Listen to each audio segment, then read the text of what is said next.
अस्सलाम वालेकुम dear students, आज की वीडियो में देखेंगे कि as a special education teacher आप एक स्पेशल बच्चे को किस तरह से असेस कर सकते हैं। स्टूडेंट्स, असेसमेंट क्या होती है, इवैल्यूएशन क्या होती है, ये तमाम जो डिटेल्स हैं आपको मेरी प्लेलिस्ट की बाकी वीडियोस में मिल जाएंगी। उसके अलावा असेसमेंट के डिफरेंट टाइप्स होती हैं, फॉर्मल और इनफॉर्मल। कुछ जो असेसमेंट्स होती हैं वो साइकोलॉजिस्ट कंडक्ट करता है और बाकी जो तरीके हैं वो टीचर जो है, क्लास टीचर, उनको कंडक्ट कर सकता है। तो आज की वीडियो में बहुत इंपॉर्टेंट डॉक्यूमेंट जिसको हम डिस्कस करने वाले हैं वो है केस हिस्ट्री फॉर्म। ये जो फॉर्म है हमारे पंजाब की वेबसाइट के ऊपर दिया गया है। ये वाला फॉर्म हमारे पंजाब के तमाम स्पेशल एजुकेशन स्कूल्स में यूज किया जाता है।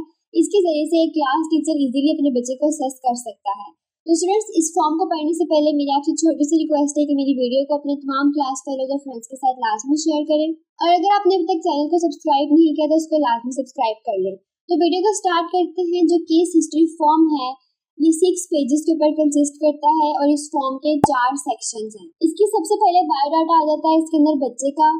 बायोडाटा के बाद सेक्शन 1 स्टार्ट होता है। सेक्शन 1 के अंदर बच्चे की फैमिली हिस्ट्री आ जाती है। उसके बाद हम अगर नेक्स्ट मूव करते हैं तो सेक्शन 2 आता है। सेक्शन 2 में बच्चे की बर्थ हिस्ट्री आ जाती है और नेक्स्ट सेक्शन 3 के अंदर बच्चे की मेडिकल हिस्ट्री या उसकी हेल्थ इंफॉर्मेशन लिखी जाती है। और लास्ट जो सेक्शन है सेक्शन 4, इसके अंदर बच्चे की एजुकेशनल हिस्ट्री लिखी जाती है। तो ये जो फॉर्म है ये बहुत शॉर्ट सा इंपॉर्टेंट फॉर्म है, बहुत कंसाइज फॉर्म है। इसको यूज करते हुए हमारा एक टीचर जो है, स्पेशल एजुकेशन टीचर, बच्चे की असेसमेंट इजीली कर सकता है। तो स्टूडेंट्स, अब इस फॉर्म को हम लोग डिटेल में पढ़ते हैं और इसके एक एक पार्ट को समझते हैं। और ये वाला फॉर्म जो है ये बहुत इंपॉर्टेंट क्वेश्चन भी है आपके इंटरव्यू का। जब इंटरव्यू में पूछा जाता है कि आप एज अ टीचर बच्चे को किस तरह से असेस करेंगे, तो अगर आप उसमें सिर्फ ये वाला एक फॉर्म ही आंसर में बता देंगे तो आपका वाला क्वेश्चन जो है वो 100% ठीक हो जाएगा। तो स्टूडेंट्स, चलिए इस फॉर्म को अब डिटेल में पढ़ते हैं और उसके एक एक पॉइंट को समझते हैं और देखते हैं कि हम as a special education teacher इसको फिल किस तरह से करेंगे। इसका नाम है केस हिस्ट्री फॉर्म और सबसे पहला जो इसका इम्पोर्टेंट पार्ट है वो है बच्चे का बायोडाटा, जिसके अंदर चाइल्ड का, स्टूडेंट का नेम है, उसकी एज आ जाती है, उसकी डेट ऑफ बर्थ आ रही है, उसका religion, contact number, home address. In format का नाम मतलब कि किस बंदे के जरिए से हम लोग इन्फॉर्मेशन को कलेक्ट कर रहे हैं। यूजुअली बच्चे के पेरेंट्स होते हैं या उसके गार्डियंस होते हैं, तो यहाँ पे उसके जो भी पेरेंट्स आए हैं जिनसे हम लोग ये वाला डाटा कलेक्ट कर रहे हैं उनका नेम यहाँ पे हम लोग लिखेंगे और बताएंगे कि उनका रिलेशन क्या है बच्चे के साथ। एडमिशन की डेट लिखेंगे, जेंडर लिखेंगे, बर्थ ऑर्डर, क्लास या ग्रेड लिखेंगे और यहाँ पे बच्चे का एक फोटोग्राफ पिक्चर जो है वो यहाँ पे पेस्ट हो जाएगा। तो स्टूडेंट, ये वाला जो फॉर्म है ये तब फिल किया जाता है जब हमारे पास एक न्यू एडमिशन आता है और हमने बच्चे को लेबल करना होता है। जो असेसमेंट होती है इसका बेसिक पर्पस ये होता है कि हम लोगों ने बच्चे को आइडेंटिफाई करना है, बच्चे का डाटा कलेक्ट करना है ताकि हम उसकी लेबलिंग कर सके। लेबलिंग से मुराद है कि हम ये आइडेंटिफाई कर सकें कि बच्चा जो है वो माइल्ड है, वो मॉडरेट है, वो स्वेयर है। और असेसमेंट हम इस पर्पस के लिए करते हैं ताकि हम बच्चे को उसकी नीड्स के मुताबिक उसके सूटेबल क्लासरूम में बिठा सकें। और उसके अलावा असेसमेंट के जरिए से ही हमें पता चलता है कि हमने बच्चे का आईईपी कैसे बनाना है और किन टॉपिक्स के ऊपर बनाना है, बच्चे की नीड्स क्या है। नेक्स्ट हम लोग आते हैं इसके बायोडाटा के अंदर ही टाइप ऑफ डिसेबिलिटीज आती हैं। यहाँ पे ब्लॉक्स दिए गए हैं, आप इनको टिक क्रॉस कर सकते हैं अगर आपको जरूरत है तो। यहाँ पे इंटेलेक्चुअल डिसेबिलिटी आती है कि बच्चे में आईडी है या नहीं है, तो आप यहाँ पे टिक कर सकते हैं। ऑटिज्म स्पेक्ट्रम डिसऑर्डर, माइक्रोसेफेलिक, उसमें एडीएचडी है कि सिम्टम्स पाए जाते हैं। विजुअल इम्पेयरमेंट है या नहीं है। लर्निंग डिसेबिलिटी उसमें अगर कोई है तो वो हम यहाँ पे मेंशन कर देंगे। Global developmental delays.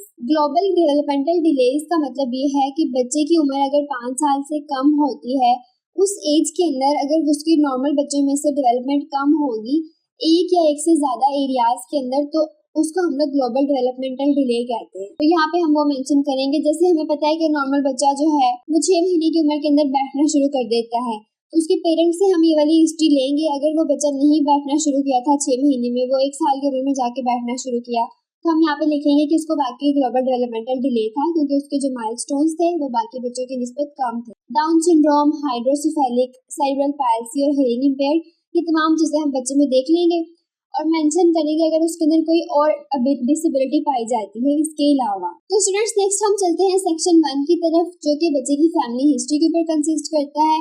Family history के अंदर फर्स्ट पॉइंट पे बच्चे की फादर की हिस्ट्री आ रही है और उसके बाद बच्चे की मदर की हिस्ट्री आ रही है। तो फादर और मदर का बहुत इंपॉर्टेंट रोल होता है बच्चे की लाइफ के अंदर और हमारे यहाँ स्पेशली पाकिस्तान के अंदर काफ़ी डिसेबिलिटीज़ ऐसी होती हैं जो जेनेटिकली ट्रांसफ़र होती हैं, तो बच्चे की फैमिली हिस्ट्री जो है उसको लेना बहुत ज़रूरी है। फादर की हिस्ट्री के अंदर फादर का नेम आएगा, उनकी एज, उनकी एजुकेशन क्या है, उनका ऑक्यूपेशन क्या है, प्रोफेशन क्या है, वो काम क्या करते हैं, उनकी इनकम कितनी है, उनके ऊपर डिपेंड करने वाले लोग कितने हैं, फादर जो है वो लिविंग है या डेड है, फादर की एज क्या थी जब उनकी डेथ हुई थी और काज ऑफ डेथ क्या थी। ये तमाम चीज़ें जो ज़रूरी होती हैं जो कि बच्चे की डिसेबिलिटी के ऊपर इफेक्ट कर सकती हैं। अगर फादर की कोई फिजिकल या साइकेट्रिक इलनेस है फादर के अंदर तो उसकी हिस्ट्री को भी हम यहाँ पे मेंशन करेंगे।